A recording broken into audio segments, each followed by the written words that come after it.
Naziv današnje lekcije je Srbija i Crna Gora na kraju 20. i početku 21. vijeka. Socijalističku Jugoslaviju naslijedila je Savezna Republika Jugoslavija, koja je proglašena u aprilu 1992. godine. Savezna Republika Jugoslavija zadržava pravo da kao matična zemlja pomaže Srbe u odcijepljenim zemljama, što je smetalo međunarodnoj zajednici. Ujedinjene nacije uvode ekonomsku blokadu Savezne Republike Jugoslavije, što dovodi do inflacije, odnosno opadanja vrijednosti novca, jačanja kriminala i trgovine oružjem, kao i do slabljenja državnih organa i institucija.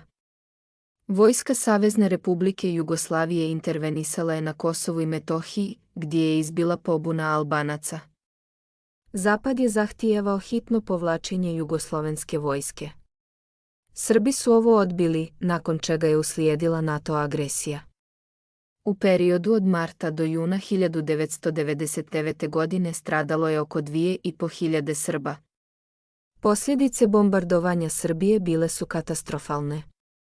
Zabilježeni su veliki ljudski i materijalni gubici, kao i progon Srba.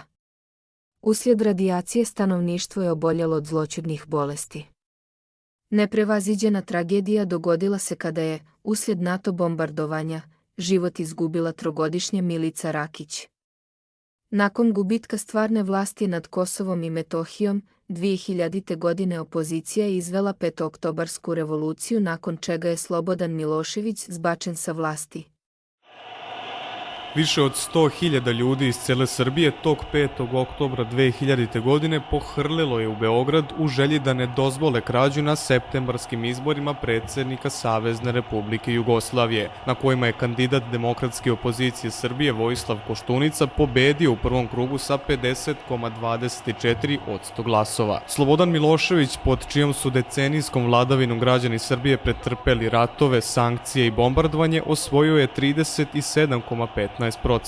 Opozicija je odbacila mogućnost održavanja drugog kruga i pozvala na proteste. 5. oktobra u Beogradu hapšeni su i prebijani demonstranti, više desetina ljudi je povređeno, a 2 je poginulo. Milošević je priznao poraz 6. oktobra, a dan kasnije predsjednik Savezne Republike Jugoslavije postaje Vojislav Koštunica. Ovaj događaj, poznati kao petooktobarska revolucija, demokratske promjene, buldožder revolucija, ostao je urezan u istoriju i identitet naše zemlje.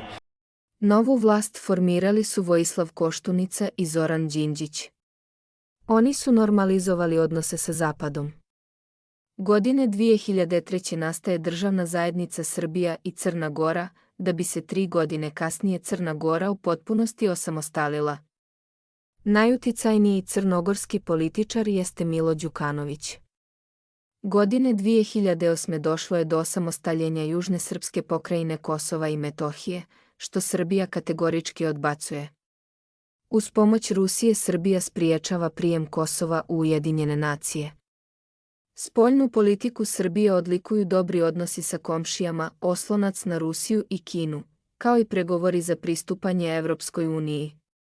90. godina 20. vijeka Savezna Republika Jugoslavija bila je zahvaćena ratnim dešavanjima, uslijed čega su sve više bili ispoljeni nezaposlenost, pražnjenje sela i neimaština. Izlaskom iz ekonomske i političke krize došlo je do procvata srpskog filma, kulture i sporta.